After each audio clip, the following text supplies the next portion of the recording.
again, 2020 is such a special year, but let's start with the statement. So while football does not generate discriminatory behavior, it often replicates the very same social issues that concern any given society. So it really was a pivotal time in 2020 with George Floyd, 2021 with the Kamloops Indigenous bodies found in BC.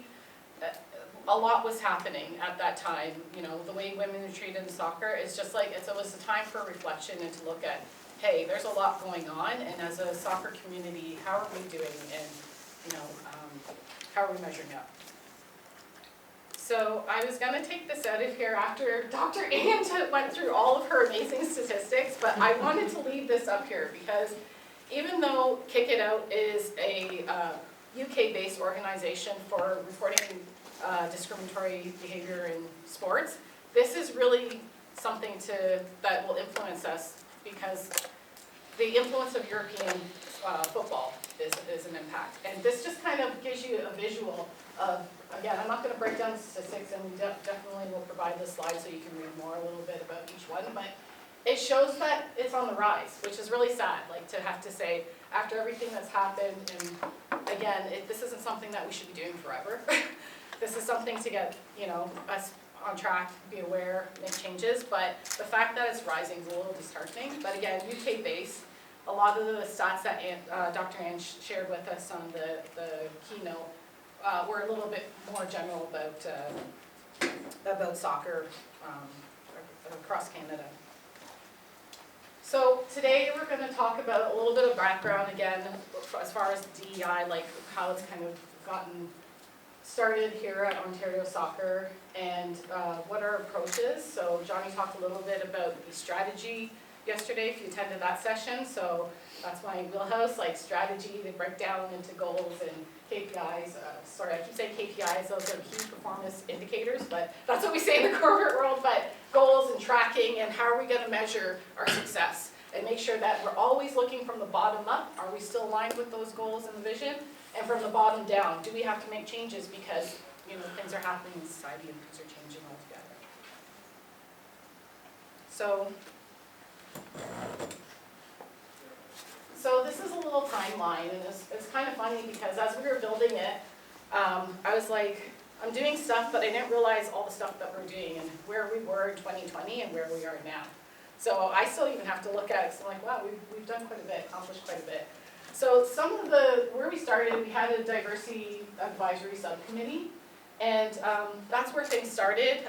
David Miller and Eva Varas helped kind of create that in combination with approval from the board to say, you know what, we realize a lot is changing out there. We can start looking at how we can do better, what we should do. And this subcommittee was created, and it was a call to action to the entire soccer community. So they didn't limit it to say, oh, we only want like 10 people, or only, you know, these people or that people. We said, whoever's interested, come to the table.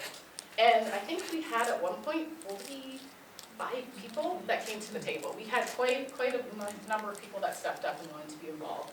So out of that committee, they came up with some recommendations that were presented to the board, and everybody from their different areas of expertise. We had people that were players, like I said, administrators, everything across the board. They were providing input to like areas of change, and we presented that to the board, and we got the approval. They said, yep, you know what, this is good, this was great work. Let's start a operational anti-racism equity access committee. It's a mouthful. And we kind of looked at how can we execute those items, how can we work on those things to kind of make sure that these changes happen and to bring the awareness. So I think that was the point that I stepped up and I said, okay, I'll do the diversity officer things, because I'm like, planning, control, vision, stuff like, that's my wheelhouse, I want to do this, I want to make sure that we're successful, we're set up for success. So at that point, we started looking at the DEI strategy, which again, Johnny talked about the strategy already, and that was, we provided some input into that strategy and kind of started to break down what are some of the key areas for change and where we're going to focus on. We also started thinking about training really early on. So I don't know if anyone here attended a match official training. We did actually do a little pilot of a match official training, and we had a really good turnout. It was online because I think it was post-COVID, but it was still like a weird time. So We just did it online, but we had a lot of feedback, and all that feedback that was provided, like, we actually looked into as we were building out the education program, so that was really good. 2023, we continue with the DEI strategy. Again, we've started to look at, with working closely with Patty and the internal folks at practices and policies. So like anything within Ontario Soccer to say, okay, anything that kind of relates to this DEI work we're doing, whether it's definitions, racism, all these things, discrimination, how are we doing there? Can we take a look at those things again? And that was the focus. And then it brings us to 2024 right now, which our key focus again is to work on training. So our focus is training, and to get the training to be done right across the board for everyone, and make that available. So that's one of the things we're working on. I just want to highlight too, while we're here, some of the things, again, people look at with DEI, and you got to be a very patient person to work into DEI. Things aren't going to happen overnight. So even though I have 2020 there, the numbers are going to go on, unfortunately, until we get to the point where our numbers aren't going up and they start going down. But I just wanted to kind of highlight some of the key things that we were able to contribute to the operations at Ontario Soccer. So I have to make this list because we were talking about all of them earlier. So the land acknowledgement that you guys heard at the beginning of the session, we provided input into that. I know that when I was doing the Southwest Soccer, I helped them with at the beginning of the games, we did the land acknowledgement. So again, that was never in place before the committee came along. The presence of a more diverse board, I like to think that we had a little bit of input into that. We actually would help with the nominations committee as far as interviews. Our committee also created a self-identifying survey. Again, you don't have to fill it out, but I think we had 80 to 90% participation, so we actually got a good representation in data. And potential candidates, which we talked to in advance, they all filled it out, and we just highlighted with the board the importance of diversity, and the directors the importance of diversity when it comes to creating unique perspectives. Talked to Johnny a few times about internal HR perspective, like, you know, we're asking people to do some stuff outside, but look in your house first.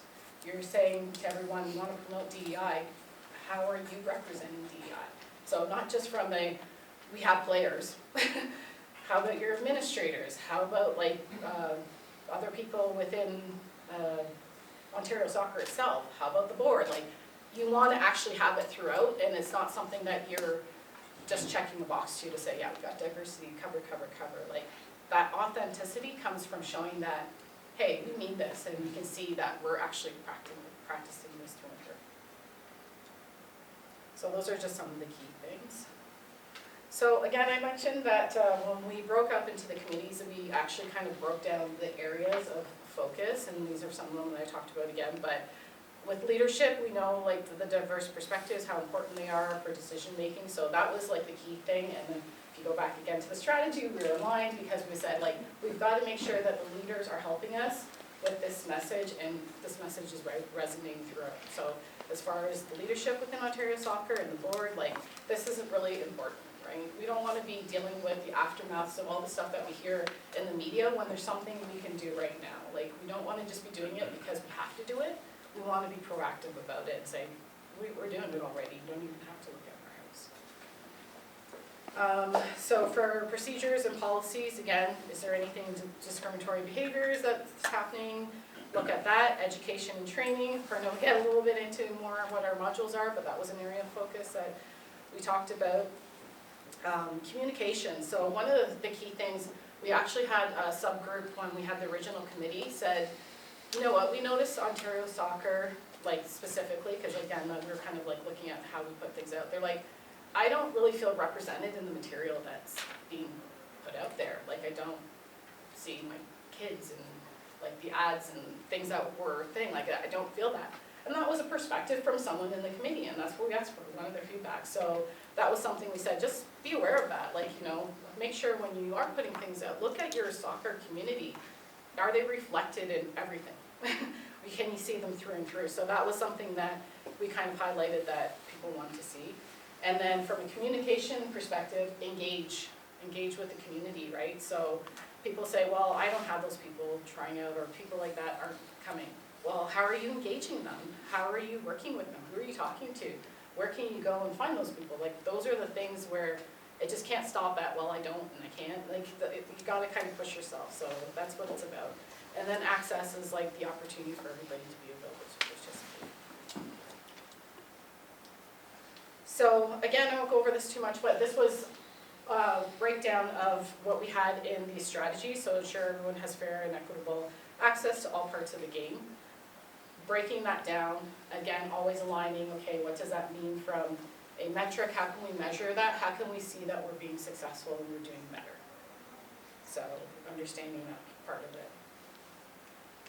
Again, starting with leadership, we talked about having a diverse board, reviewing the policies, promoting DEI all levels of operation.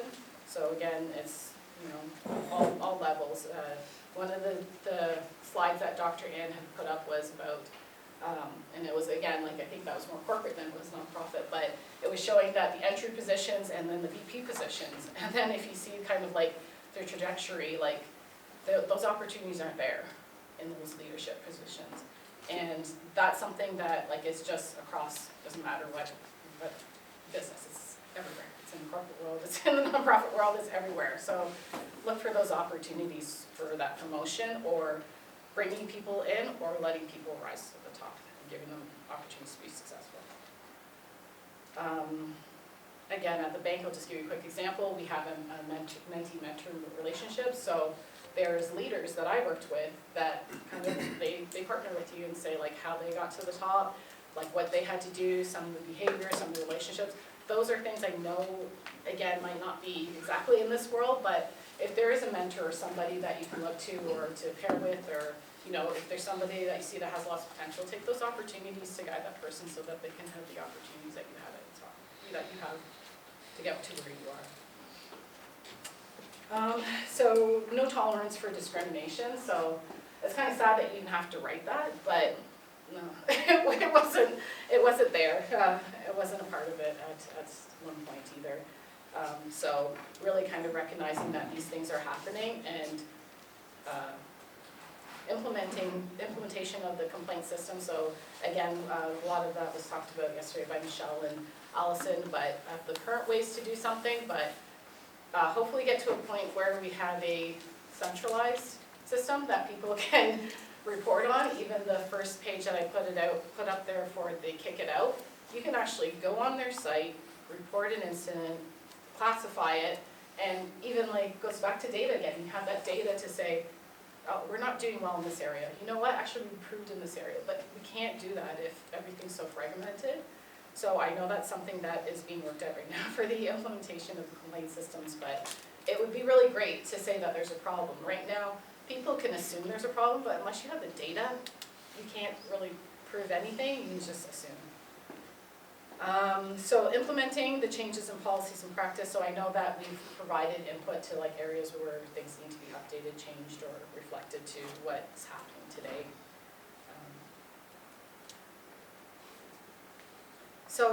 This actually is to answer some of the questions that we got online about the grassroots approach to DEI, and a lot of people are saying, okay, so what can I do? How can I help? Aparna has a lot of information too, but just at, at a high level, the community engagement, like look for opportunities to engage with the community. We had a hot topic, because data is such a big theme here, about demographics last night, and census data is a good starting point for who's in your neighborhood, different people, but the thing I don't like about census data is kind of static, and look at how quickly things are changing. Look how quickly things are changing. Like, people are coming, and it's just changed so much, so that's good, but I think if we can get to a point to use the data that we have in the clubs, again, centralized systems that we don't, registration systems that we don't have, but if we get to that point, then we can start using that data to say, hey, maybe we could do better here, or maybe we can start this program, or you know what, we moved the mark here, we want to focus here. We don't have that data to compare to, so I think that's, if the clubs have opportunities to be part of registration systems or whatever that is more consolidated, then that's something we can start reporting on. Newcomers, again, like, I'm a first generation Canadian, but my parents came to Canada. They were from Jamaica to England to here. So most of my siblings were born in England and Manchester, and I was born here, me and my brother were born here. But newcomers seek out people within their community that have the same culture as them, have the background, language. So I know a lot of Jamaican people in my community because my parents know their parents, and that's how we reach out to each other. So community events, multicultural centers, those are really good places to start partnering and engaging with different communities. Representation from the community within, so I talked about like your field or the players or whoever's in the community should be reflected through all levels. Are we walking the talk and talking to the talk? Do people actually look like who's on the field? So welcoming and inclusive, so do you have the inclusive environment? Like I said, look in the mirror at yourself individually and as an organization. Are you welcoming? Are you kind of like putting your barriers up to not allow people in? Check your biases and your values and beliefs, and be open to supporting your staff and training and learning more about like topics like racism, ableism, discrimination, like understand what that is. Feedback and data, so again, a lot of talk about data, but some methods, I don't know, the SurveyMonkey, MS Forums, there's so much from technical background, there's a Tableau, like there's just so many different ways that you can get information. So that's a good place to start, is to get feedback. Town halls or meetings, communication goes both ways, so again, this is just a presentation for everybody, but have an area where like parents can talk to you, players can talk to you, get their feedback, because if you're just going to say I'm going to implement this and do this and that without the engagement from the community and the communication, you might be putting in something that it's not a good fit for people, or some people aren't interested in. Focus groups, so we talked a little bit about the focus groups and experts. There's a table of experts right here, and resources. So again, I'm not claiming to be the DEI know-it-all of everything, but it's something I'm passionate about. I read books, I get engaged. Last year I went to the OUA I think it was the first one, yeah, diversity conference. So I got like perspective from players from the university, and then working with different people across the group. So obviously this weekend was a great weekend for reaching out. And then there's some resources that I'll put links to, like the Sports Information Resource Center and Canada Soccer Idea. They have a page now that helps you get newcomers involved. And then skill-based experts, like I said, like diverse team, right? You don't want a team of all DEI people. You want people who can do all different things. That's what makes a team successful. Talking a little bit about access, so I don't want to lose that part of it, and access is really important for the ability for people to be involved, not creating those barriers and really looking across everybody. Like, I think we were talking a little bit about like not the best of the best and just forget about everybody else. Like, there's opportunities for everybody. Everybody wants to be involved. Make sure that that people feel welcomed and there's no barriers for them to be able to participate. So I'm going to hand it over to Aparna right now to talk about feedback. Yeah.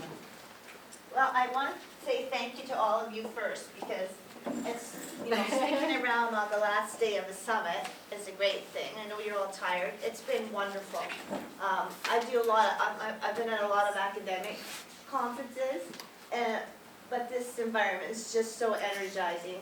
Those environments can be a bit dry, but that's and also, you want to talk about competition, just go to an academic conference. It's practical.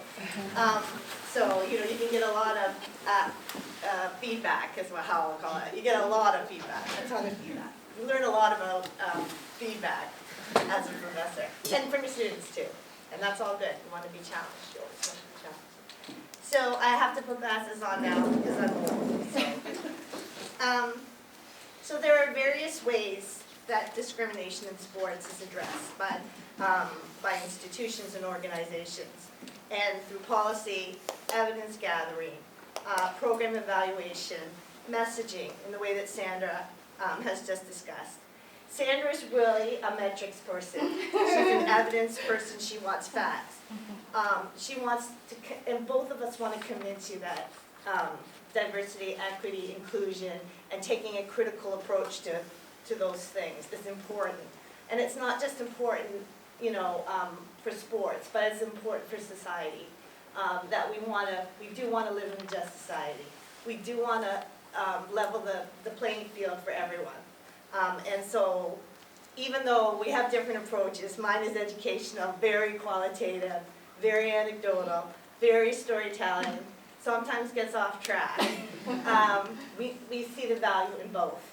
This has been a really data-heavy, like I got vertigo from some of the numbers and this and the planning and I think it's all necessary.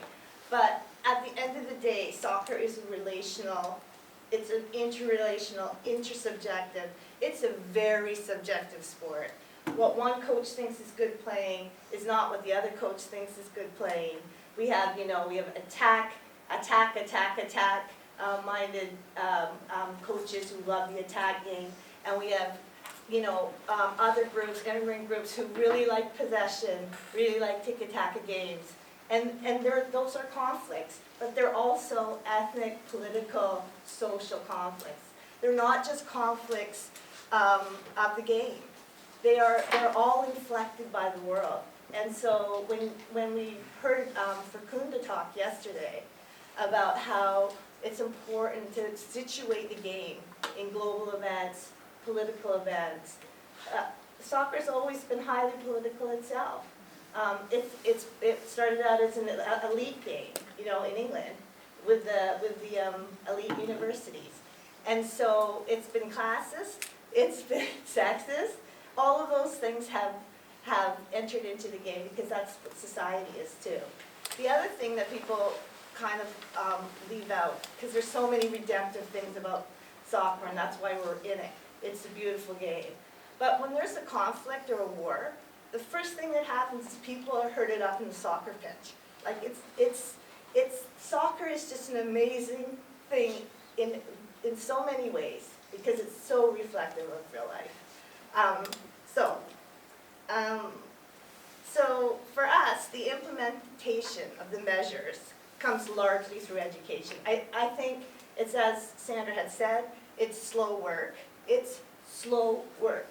I've been doing it in teacher education for the last 20 years, and we're just coming around to people like actually believing that there's, you know, there's issues, you know, because teachers are like, we love kids. We all love kids, but loving them is not enough. You have to know who they are.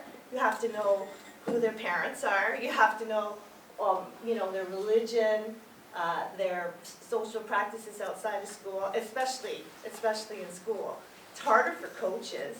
Sometimes you see them three times a week, an hour at a practice, and then you're getting ready for the game, and that's your goal, you know. So any little things you can learn about kids along the way, and I know that coaches do this all the time, but that really means a lot to the players. So that's why education is so important, because coaches also are educators. They're not educators like teachers are, but they give life lessons, and that's what education is.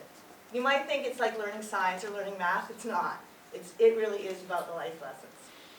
So there have been a number of high-profile events in sports that have sped up the need for culture change, and that's really our focus, is changing cultures. And Michelle and Allison talked about, you know, there's very harmful things that happen in cultures of discrimination. There's actual like racist attacks and things that happen. But it's the ordinary culture that we really want to change. The ordinary everyday interactions, because then that will prevent the more heightened ones. And so you've seen every day now another sports organization has been, you know, called out by the news, Hockey Canada, gymnastics, soccer has been called out, white caps, you've probably heard Vancouver white caps, all of the kinds of issues of predation and all of those things that have been happening. And so we want to be preemptive. And Ontario soccer's been, you know, I've actually been surprised, but it's been pretty great that, you know, that we've been proactive.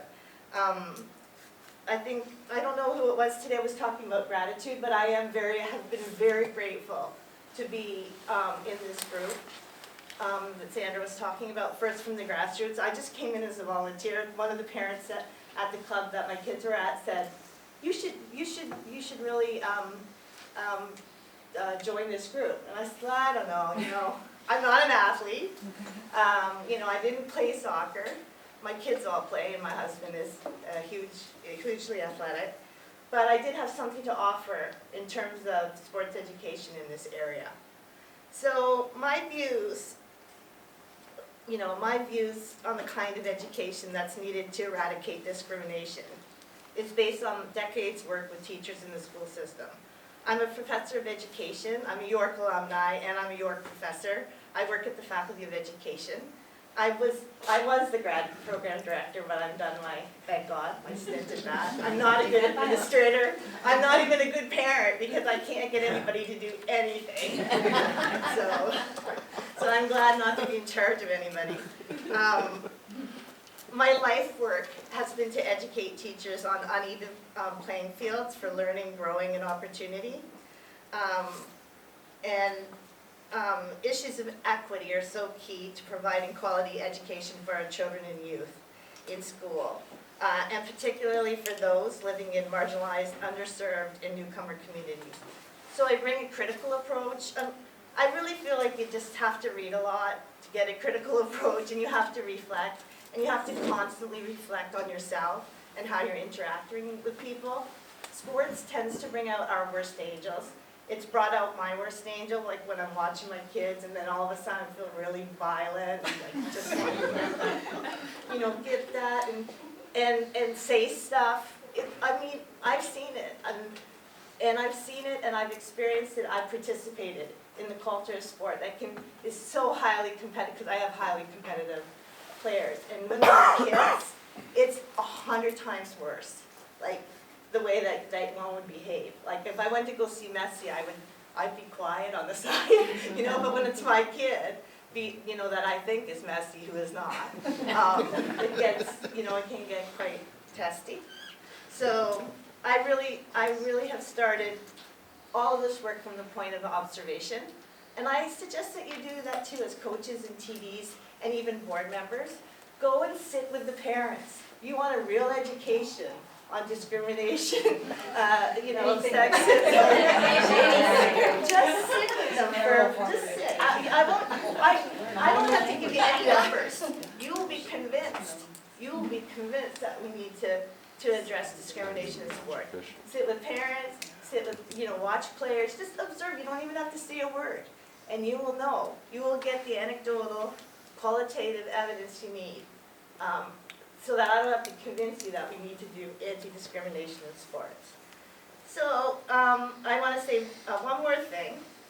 The first vantage point that I bring to this is education.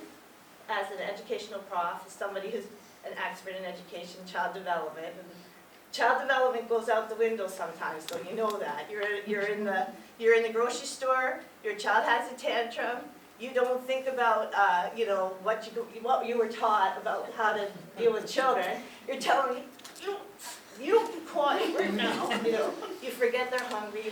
So child development can only help you in theory. Like when you're in front of a kid and you're trying to help them out and you can't help yourself, you know, it's hard. And so all of this takes a lot of thinking about. The other vantage points from the parent, which I've already leaked into. And a parent of 4 kids, played all different levels of soccer. My husband refused to put any of our kids in hockey because he was a white boy from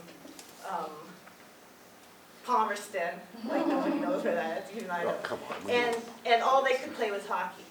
They had nothing else, that's all, and he loves sports.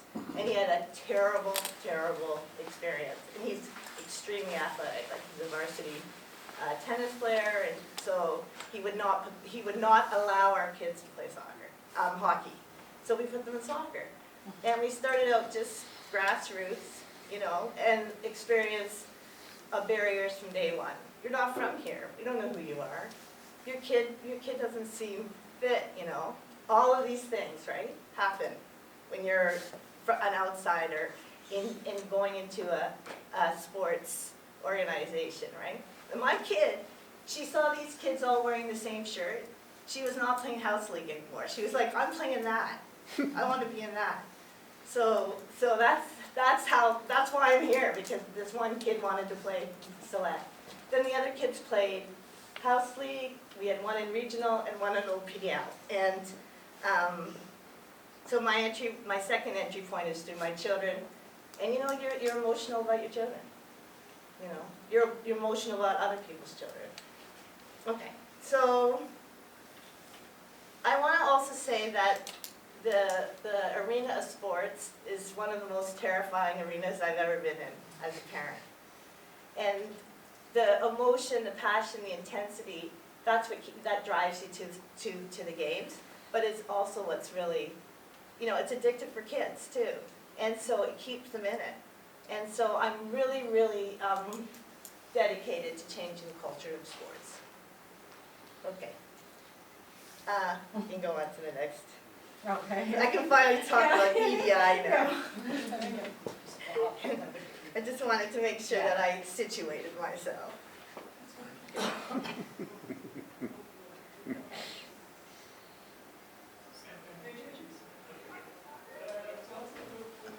that where we stand? Okay. I think we have what is EDI? Yeah, what is EDI?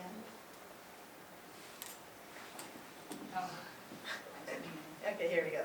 Yes. So what is DEI? And you hear a different EDI, you hear DEID. It did start out as a branding. It started out with business and branding, and so in business, they started to realize that they were having problems with intercultural conflict, and now it's brought into every business, every organization. And it's really not critical because it's part of a branding project, but what it's helped for scholars like me to do is to try to bring a more critical approach to thinking about all of these things. So diversity, of course, refers to ranges, differences in human beings.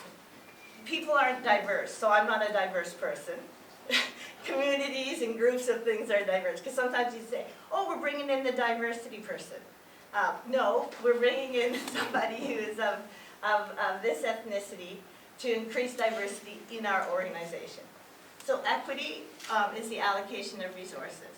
Equity intervenes into the idea that we all need to be equal. We do all need to be equal, and equal treatment is really important, but we don't all start out from an equal place.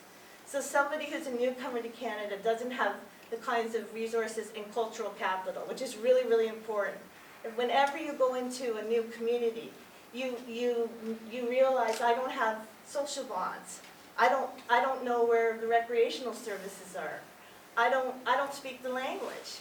I don't have any friends here, right? And so that kind of capital is really so important for human belonging. Without resources and without kinship ties, you're not at a deficit, but you don't have what other people have. And so when kids start out in school or in sports, and they don't have resources like that, and they don't have contacts, ties, no one knows who they are, it's harder for them. And then inclusion, the idea that everyone belongs.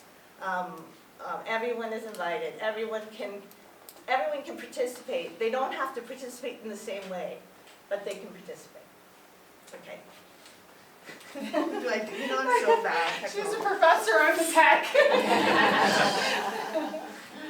I hate technology. I never do PowerPoint. Okay, this is Sandra. Sandra said we have to have a PowerPoint. Why DEI is important. Soccer's for everyone. What does DEI address? Inequality, discrimination, barriers and harm in sport. How can we improve being aware of the issues? Changing sports cultures is the approach that that I would take and that I bring to the committee. Yeah. We should have. Okay, DEI addresses systemic equity, inequity actually, I should say. DEI addresses a systemic inequity. And why we focus on systemic is because so many things these days in every arena of controversy or conflict is now being weaponized on a personal level. Everything is personalized, so it's people against people, groups against groups. But what DEI really is supposed to do is address things at a systemic level. So systemic inequity refers to the presence of persistent and unjust disparities in opportunities, resources, and outcomes for certain groups within a society or institution. Now, I've been in a lot of groups. Academia is one group, and the other group that really resembles academia to me is soccer, and they both trigger me in different ways, right? But soccer has always seemed to be like a closed society. The transparency sucks in soccer. You can't get anyone to answer a question. Like, you know, I have parents asking me, like, how did some kids get picked for this and some kids? Nobody knows, right? I'm the manager of the team, and I don't know. And it's always like this. There's no answer for any question that involves the fairness, that involves everybody getting what they think they need or want to need. And I don't know why that is, but it is similar to academia because you don't know what's going on there either. So I have some clues. It's a little bit maybe about gatekeeping, a little bit about wanting to promote excellence. Wanting to promote excellence means you have to exclude some things. And it's recognizing that that's going to go on, and that's going to happen. And it's also telling people it's going to happen. Your kid's not going to get picked for everything. And these are the reasons. But we're not there yet from what I can see. And I've been a parent in soccer for 20 years, and I didn't know what was going on then, and I don't know what's going on now. And it's been 20 years. Okay, so inequities are a result of deeply ingrained and systemic practices, policies, and norms. So when I'm saying secret society, that's a practice, right? So but there's other things too. There's policies or there's no policies. The most inequitable environments I have noticed don't have policies. Somebody's making it up. You ask them a question, they make it up, right? And when they say, we don't need policies, we don't need plans, I think Johnny alluded to plans yesterday, we don't need organization, we don't need public documents, that's a red flag. That means the organization is making it up. And who's making it up? The people with power. And who are the people with power? The people who've been there for 5, 10, 15, 20 years. And who are they letting in? Their friends. I mean, the nepotism is at the grounds of discrimination. It just is. In every, people think it's social hatred, but it's really like keeping my people at the top, right? And so that's what systemic equity is. It isn't a person. It's a whole system. So, unlike individual acts of discrimination, and we talked a little bit about that in Michelle's session yesterday, about like individual litigated cases. Systemic inequity operates on a large scale, permeating various aspects of society, education, healthcare, employment. I mean, just if you think about, if I use healthcare as an example, there was a time when that every kind of ailment, like you get a rash, you get red skin. Well, for racialized people, their skin doesn't always turn red. And so this is like a simple example of how the medical profession is, their object of diagnosis is, you know, white male and females, and then racialized people, you know, their symptoms are different. The illness looks different across different groups. Illness looks different for children, looks different for adults, looks different for grandparents. But we have this normative system, and this is what tells you, you know, what your illness is. So that's how we talk about, why we talk about systems. And these inequities often result from historical patterns, you know. So when someone says, it's always been, this is the way we always do it, of course it is. That's how you answer, that's how I answer always. Of course it's still always the way you've done. That's why it's not fair, right? Yeah.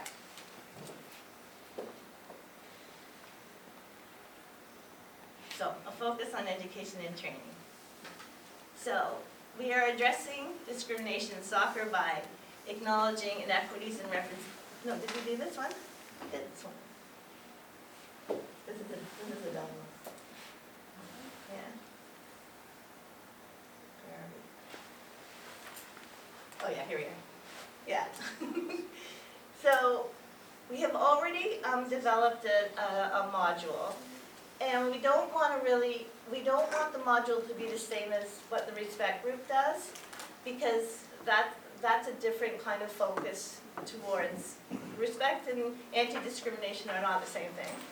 And we don't want to also conflate that with mental health, which is like happening in the university right now. Because racism is not an individual experience, right? It can be, individuals respond and experience it to it differently, but it really is a societal issue. So our new education and training for DEI has started, and it's included workshops and modules on implicit bias with gender and racial discrimination, familiarizing all stakeholders with types and definitions of discrimination, removing barriers to participating in soccer at all levels, providing educational training with DEI at all levels of participation in Ontario soccer, and collaborating with research groups examining discrimination in sports. And I did want to say a little bit about our educational strategy. So as part of the educational strategy at Ontario Soccer, we have been piloting our DEI workshop with district clubs, and we're really lucky.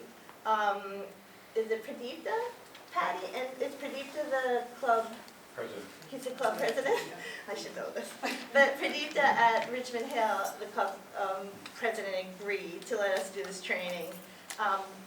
You know, and taking a chance. I mean, it's a pilot, so we're really appreciative of that.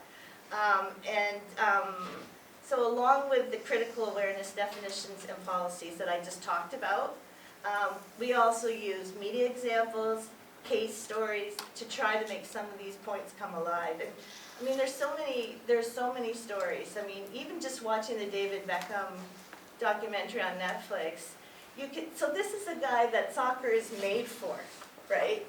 And you can see how many struggles, challenges, the ways in which he was treated, the way he was not allowed to have a life of his own. It's got to tell people there's something wrong with the culture, right? And then that's exacerbated across racial lines, across gender lines. That kind of treatment is experienced differently in an intersecting way. And so I try to use a lot of stories, and stories are not, they're not metrics, and they're very subjective. But I do think it's really, really important. So one story I like to tell is about when my 5-year-old, the third daughter, who's very intent on playing at a very competitive level, which I think like I talked to some former D1 players yesterday, and I was thinking, no way, like there's no way I'm putting my kid in that. Anyways, when she was about 5 or 6, we took her to her rep soccer practice, and this is after a few weeks she's been observing, and she says, "Mommy, why? Why do we have this little corner of the field and the boys get everything? Why?" I said, "I don't know. You got to ask your coach that." She says, "I'm not asking them. I want you to ask them." And I said, well, I don't really know the answer, I said to her. Like, we would have to ask them, right? And she said, well, I know what the answer is. They like the boys better. They like the boys better. And I said, that could be the answer. Like, I mean, and then I was talking to the D1 players last night, And they were telling me about their schedule, which is brutal. But they said the other thing that really stuck out to me that they said was they always got the latest field time. So they had to practice from 7 to 9, the girls, and they asked the men's team to switch. Could you alternate? Nope, this is the way we've always done it. And they said to me that they'd practice from 7 to 9 and be up at 5 in the morning to do training. I mean, come on. That's like the army. And these kids are in university. Well, it's not for fun. It still should be fun university. And my university was, very fun because I'm not an athlete.